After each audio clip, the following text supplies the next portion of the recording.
All you have to do is check the mirror after a night of tossing and turning to understand just how much your skin needs shut-eye. Research backs that up. A 2013 study in the journal Sleep found that people who were sleep-deprived had puffy, bloodshot eyes, dark under-eye circles, more wrinkles, and droopier eyelids than well-rested folks.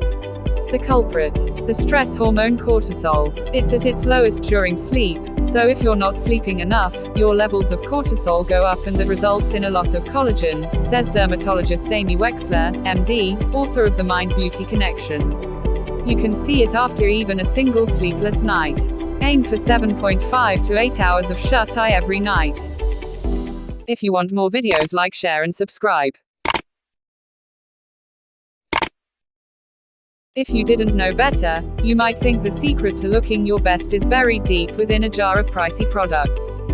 Not so. Little things you do every day can do as much, sometimes more, to give your skin all the fuel it needs to recharge, repair, and withstand life's daily stresses, says Doris, MD, Clinical Associate Professor of Dermatology at New York University Langone Medical Center.